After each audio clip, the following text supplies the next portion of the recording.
Come in. Good morning, how are you? Hi, Shauna. I was just dropping off the Be Smart material you give out at clinic to your patients, and I wanted to show you the new cable locks that you provide. Thank you. I have patient families scheduled this afternoon that I want to share this framework with. Thank you so much for handing out our materials.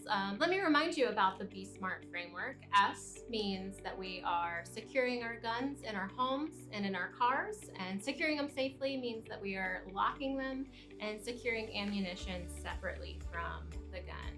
M, modeling responsible behavior around guns, adults showing kids what it's like to take care of guns and use guns appropriately. Role modeling is so important.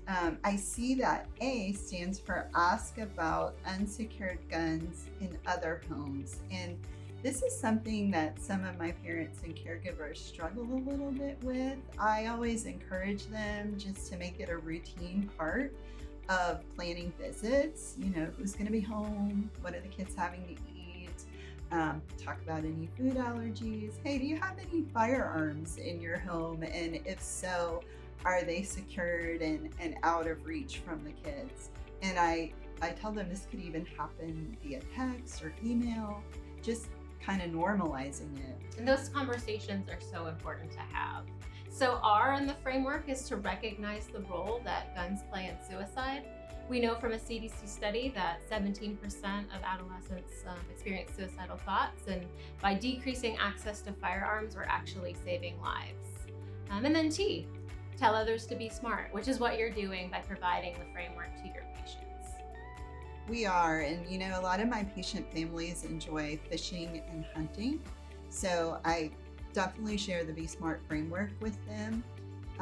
Kids are curious, and it's so helpful to know that securing firearms properly is effective, that it can prevent misuse and injuries and even deaths. Yeah, it does save lives. And you know, I have the new cable locks that you're giving out for free, of course, but there's other options: gun safes, gun cases, trigger locks.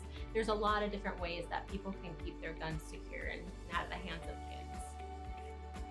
Thank you so much. This is so valuable to share with our patients and their families. Hi, I'm Sergeant Pullon with ETSU Public Safety, and this is Sergeant Pepper, our therapy dog. Now, Pepper and I know how important properly and secure and storing a firearm is. Guns should always be stored, locked, unloaded, and ammunition separately. Some commonly used secure storage practices include a cable lock, a lockbox, or a firearm safe. Now, Pepper and I can show you how to use your gun trigger lock properly. Take your lock, make sure you unlock it. It's going to slide right through the trigger guard of your unloaded firearm. The gun will not operate correctly. It will not fire, and you know it's safe. But always make sure you place your keys in a separate location, safe from children. Always remember to be smart with your firearms.